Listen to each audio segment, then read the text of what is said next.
Hi everyone, Paul here from FamilyWheels.ca with another car review for your growing family. And this week on the program, we're talking hybrid vehicles, specifically the 2017 Ford Fusion. Now, unless you've been living under a rock for the last 10 years, you'll have noticed that pretty much any vehicle you want, you can now get in a hybrid equivalent. This is Ford's play at a mid-size sedan hybrid vehicle. The Fusion's been in the company's line since 2006. It was redesigned for 2013, a couple little tweaks along the way since then, but basically the same car.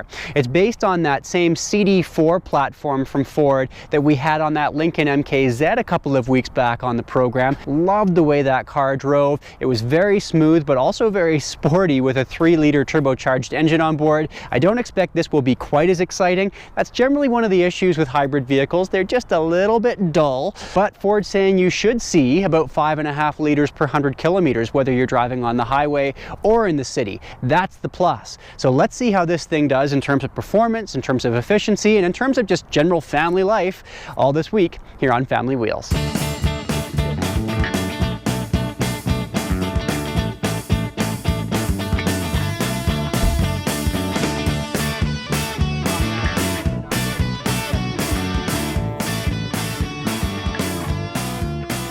All right, so here we are, a few days later, one haircut later, one snowstorm later, and a few hundred kilometers now into this road test. And we've had a really good chance to get a feel for the Fusion Hybrid and how it drives in a whole bunch of different conditions. But I want to talk first off about the very first thing I noticed about this car, and that's its exterior styling. I think that it looks a lot better and strikes a bit more of an athletic stance than you're going to find in other mid-sized sedans at this price point that you can get with a hybrid power plant on board. So think about the Toyota Camry, the Honda Accord, the Chevy Malibu. They all kind of look a little bit dull and boring, whereas this has a bit more of a sporty kind of feel to it from the outside. I don't love this granny gold color we've got going on in this tester, but that's in the eye of the beholder.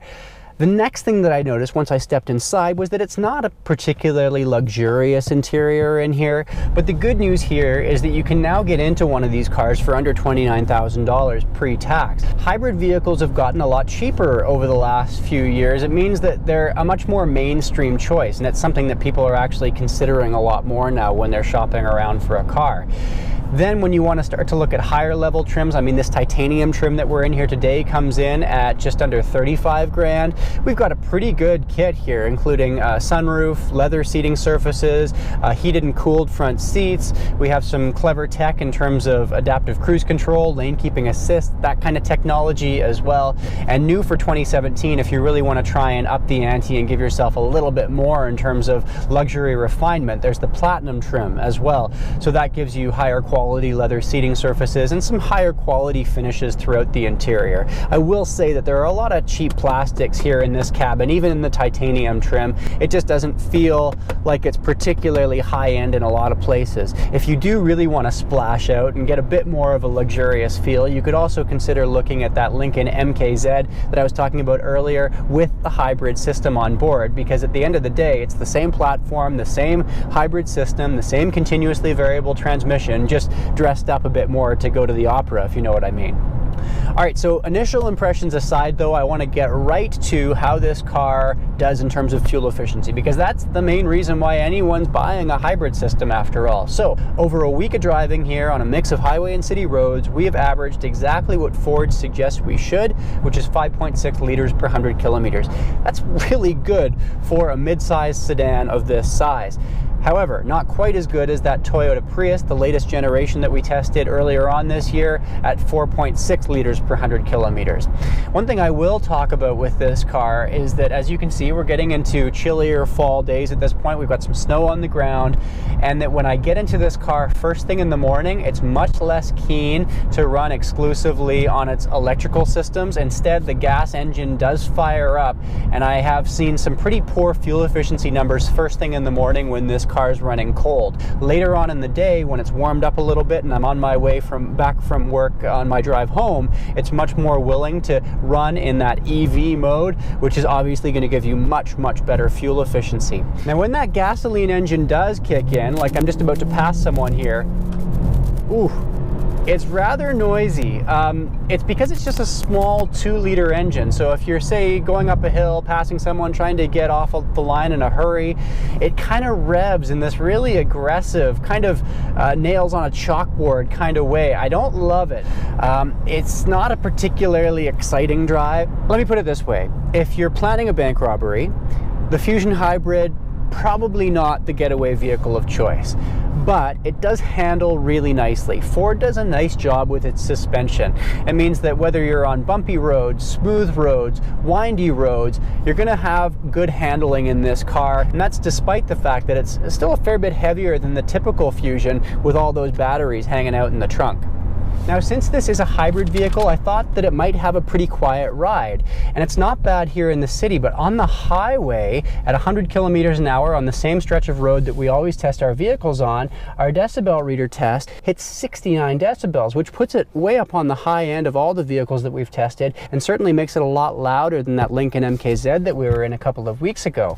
That said, speaking of a quiet ride, Ford has done something that I think is kind of cool, which is Eevee Plus mode. And that means that within 400 meters of your home, it's going to start to sense that you're getting close, and it's going to try its very best to go strictly on electric power to get you home from there, which means that you can coast in, have it be a little bit of a quieter arrival. Say you've got kids who are already fast asleep, you can just be a little bit more stealthy about it. Taking a look at this infotainment system now, it is so much better than the previous generation from Ford of the Sync system that it was gone from one of my least favorite systems to one of my absolute favorites. It used to be laggy, the maps were slow to load, the touchscreen wasn't sensitive enough, the voice recognition software didn't pick up the addresses you were throwing at it. All of that's been fixed, and it's nice to see that on all the Ford vehicles across the line. I also love this home screen function that gives you a one-stop shop with climate control information, navigation information, entertainment system information, and your phone information. Means that you don't have to scroll through a bunch of menus to see what you want to see. You've got it all right there pretty much all the time. That's really slick. And then when we come over here to this instrument cluster that's directly in front of the driver, it's giving you all kinds of interesting information in terms of just how efficiently you're driving the Fusion Hybrid. So it'll kind of coach you along and tell you whether you're putting your foot down a little bit too much and using the gasoline engine too much. It will tell you whether your braking is too jerky and as a result not sending as much energy through regenerative braking back to the batteries in the trunk. All this kind of stuff helps make you a slightly more mindful driver. And it's funny, my driving has really changed this week in this car compared to, say, that Audi SQ5 that I was driving around last week, which is very much a sport-minded SUV. This car is kind of saying, hang on just a second, you know, maybe think about how you're driving, make it a little bit more efficient if you can. I like that. And I also like the fact that if you're not big on sort of scrolling through the numbers and geeking out on that so much, that you can also scroll to this screen, which is just a bunch of leaves. And every time you drive efficiently, a new leaf will get added onto the branch of the tree, and every time you kind of drive with a bit too much gusto, one of the leaves disappears. It's a very simple way of showing you, hey, maybe consider just backing off a little bit and making this car really sing where it does sing, and that's in terms of its fuel efficiency. So much like in that Lincoln MKZ, the Fusion has a similar problem, which is that headroom is at a serious premium. Both of these vehicles have very sleek roof lines, looks really cool, but it means that at 6'2", I'm really maxed out here. I wouldn't want to be much taller than this in the driver's seat. Next up is the second row, and unfortunately it's even tighter back here for headroom. I'm actually grazing the roof liner at this point.